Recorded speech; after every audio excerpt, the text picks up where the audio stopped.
మిర్చి రైతులు మార్కెట్ కార్యాలయాన్ని ముట్టడించారు. మద్దతు ధర జెండా పాట ప్రకారం కొనసాగించాలని డిమాండ్ చేస్తున్నారు. మార్కెట్లో నేటి జెండా పాటకు కేవలం 3 కొనుగోలుదారులు వచ్చి తమ నోట్లో మట్టి కొట్టారని రైతులు అంటున్నారు.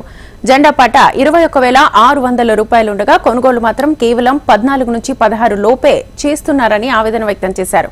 మిర్చి క్వాలిటీలో తేడా ఉంటే క్వింటాలకు 500, 1000 రూపాయలు తగ్గిస్తే పర్వాలేదని, కానీ దారుణంగా 5,000 రూపాయల నుంచి 6,000 రూపాయలు తగ్గించేస్తున్నారని ఆవేదన వ్యక్తం చేస్తున్నారు. ఖమ్మం మార్కెట్ దోపిడీకి అడ్డగా మారిందని ఆరోపిస్తున్నారు. రేపు ఎల్లుండి సెలవు కావడంతో దళారులు, మార్కెట్ అధికారులు కుమ్మక్కై రైతు నడ్డి విరుస్తున్నారన్నారు. విషయం తెలుసుకుని అక్కడికి వచ్చిన జిల్లా జాయింట్ కలెక్టర్, అదనపు కలెక్టర్లను రైతులు నిలదీశారు.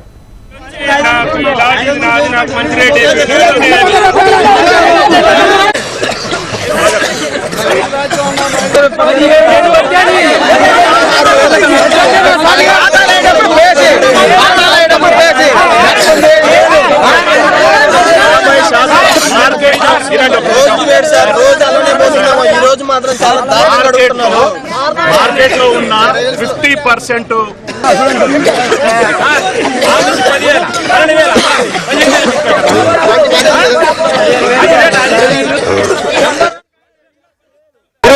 చేశారు సార్. 20,000 ఆ 8,000 తగ్గించుకున్నా 20,000 కనీసం ఒక 1000 రూపాయలు అట్లా 10,000-15,000 చేసినా బాగుంటుంది సార్. అది మరీ ఘోరంగా 16,000, 15,500 అట్లా పెడతారు. ఎట్లుంటుంది రైతు బతుకు? ఎట్లుంటుంది సార్? అది పరిస్థితి. జనం ఒక కూటు పెడతారు సార్, 2వ కూటు 3వ కూటు. ఇది ఘోరమైన పరిస్థితి. కూలీల పరిస్థితి ఘోరంగా ఉంది సార్. కల్తీ మందులు, కల్తీ విత్తనాలు ఏమన్నా అడగకపోతే ఇక్కడికి వస్తే దోపిడి. ఏం చేయాలో రైతు మరి ఘోరంగా ఉంది పరిస్థితి.